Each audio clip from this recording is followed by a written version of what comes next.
60 گز ہے، یعنی اتنی بڑی عجیب اونٹنی تھی.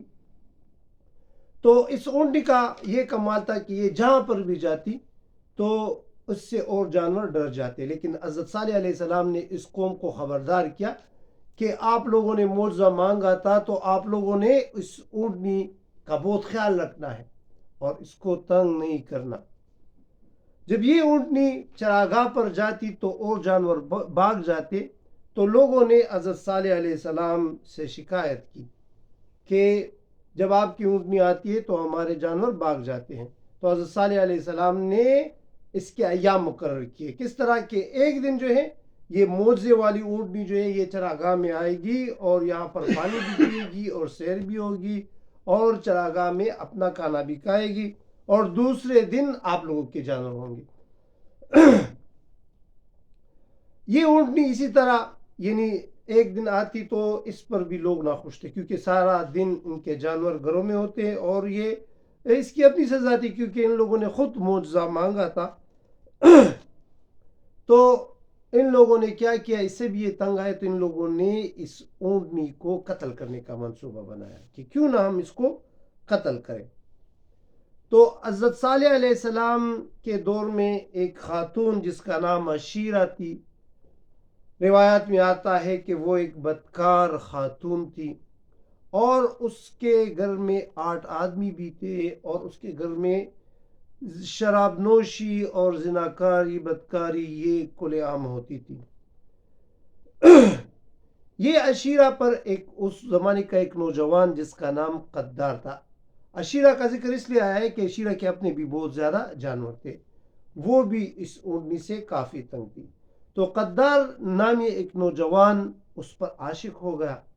جب وہ اس پر عاشق ہو گیا تو عشیرہ خاتون نے کیا کیا، اس کو اپنی طرف مائل کیا اور کہا کہ آپ تم مجھ پر عاشق ہیں، بدکاری وغیرہ بھی کرتے، کیوں نہ تم مجھ سے نکاح کر لو بشرطے کہ تم اس اونٹنی کو مار دو.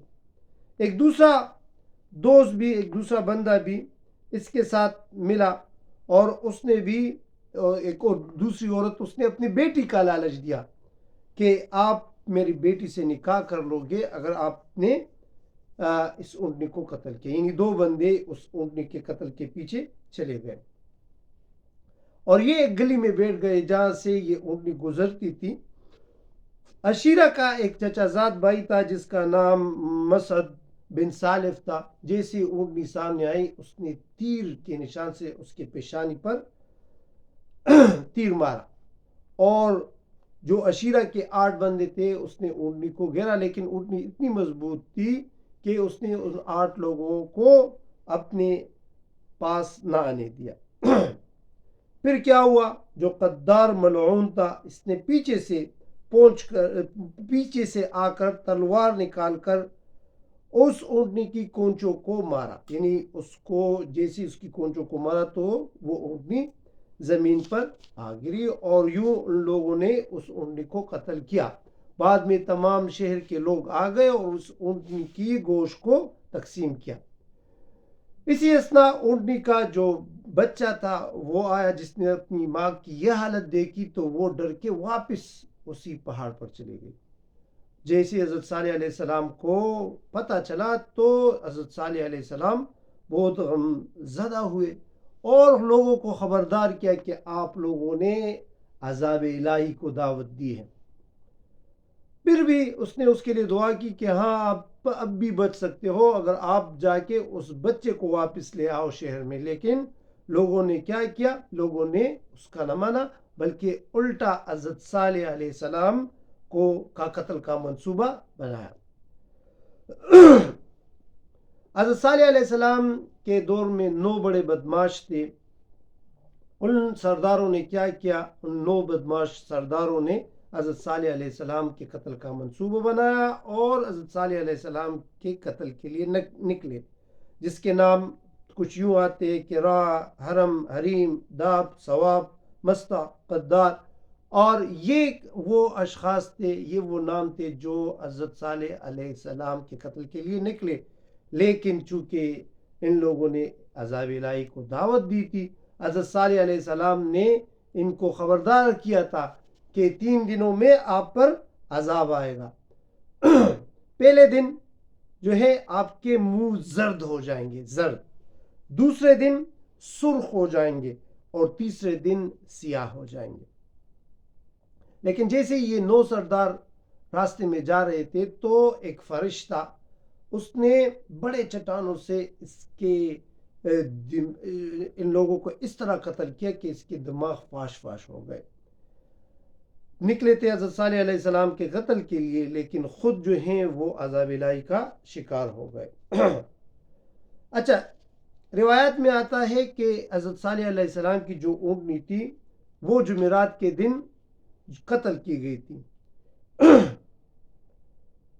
جب جمعرات کے دن لوگ بیدار ہوئے، بدھ کے دن اس کو قتل کیا گیا تھا، جب جمعرات کے دن یہ لوگ بیدار ہوئے تھے ان کے منہ جو ہیں وہ زرد ہو گئے تھے، اور پھر دوسرے دن ان کے منہ جو ہیں وہ سرخ ہو گئے، اور تیسرے دن جب اس کی ہلاکت کا وقت آیا تو ان کے منہ جو ہیں وہ کالے ہو گئے۔